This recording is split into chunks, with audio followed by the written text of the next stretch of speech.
Assalamualaikum warahmatullahi wabarakatuh. Perkenalkan, saya Nabila Amelia.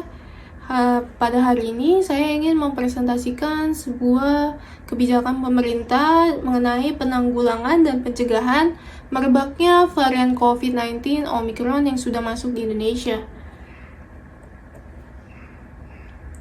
Lalu ada beberapa topik yang akan kita bahas pada hari ini. Yang pertama mengenai sejarah awal munculnya varian virus Omicron.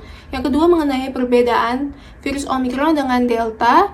Yang ketiga posisi level keterjangkitan di Indonesia. Yang keempat mengenai kontradiksi kondisi saat Omicron mengancam pada libur Natal dan Tahun Baru kemarin. Yang kelima mengenai angka positif Omicron pelawat luar negeri. Yang keenam mengenai contoh kasus yang terjadi di masyarakat. Yang ketujuh kebijakan pemerintah. Langsung aja kita bahas. Yang pertama mengenai sejarah awalnya muncul varian virus Omicron. Varian baru virus corona, Omicron, sudah terdeteksi di beberapa negara sejak pertama kali ditemukan di benua Afrika. Varian ini disebut sebagai salah satu yang sangat cepat dalam menularkan virus. Dengan demikian, WHO meminta agar negara-negara untuk melakukan peningkatan upaya pengawasan dan pengurutan untuk lebih memahami varian SARS-CoV yang beredar. Lalu apa sih perbedaan virus Omicron dengan Delta? Mari kita bahas mengenai gejala hingga dampaknya ya. Yang pertama, varian Omicron. Beberapa gejala varian Omicron di sini relatif berbeda jika dibandingkan dengan varian Delta. Demam penderita COVID-19 Omicron relatif lebih ringan, serta tenggorokan biasanya hanya gatal dan tidak sampai nyeri. Berbeda dengan varian Delta yang biasa dialami oleh penderitanya, mereka mengalami beberapa batuk yang disertai sesak nafas, demam dan menggigil hingga kedinginan, lalu hidung yang tidak bisa mencium bau hingga mual atau muntah diare.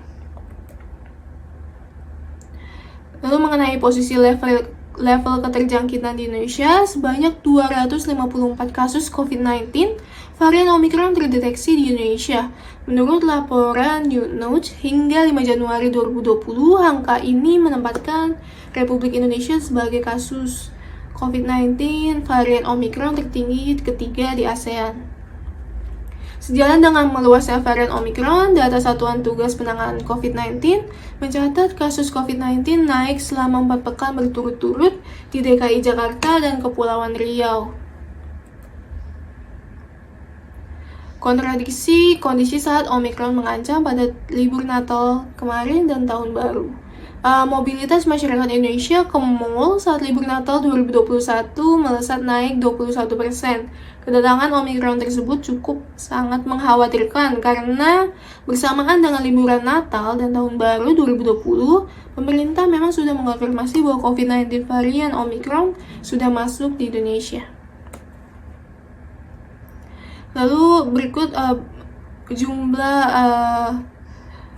kasus positif yang ada di Indonesia, dan di sini kasus Omicron bertambah menjadi 21 orang, kebanyakan akibat mereka melakukan perjalanan dari luar negeri. Data kasus positif COVID-19 varian Omicron di Indonesia ini bertambah menjadi 21 orang sehingga jumlah kasus positifnya ada 68 orang.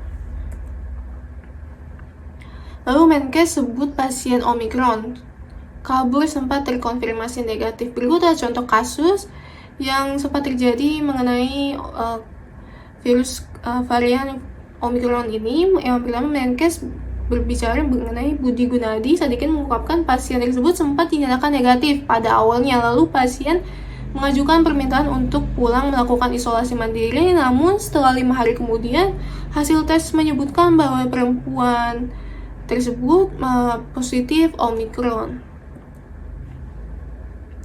Lalu mengenai kebijakan pemerintah dalam menanggulangi penyebaran varian COVID Omicron ini, kebijakan tersebut diantaranya melakukan pembatasan sementara pelaku perjalanan internasional yang berasal dari negara atau wilayah yang sudah memiliki transmisi komunitas kasus Omicron.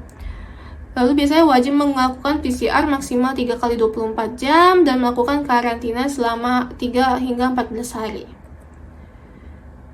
Sekian, terima kasih presentasi dari saya. Wassalamualaikum warahmatullahi wabarakatuh.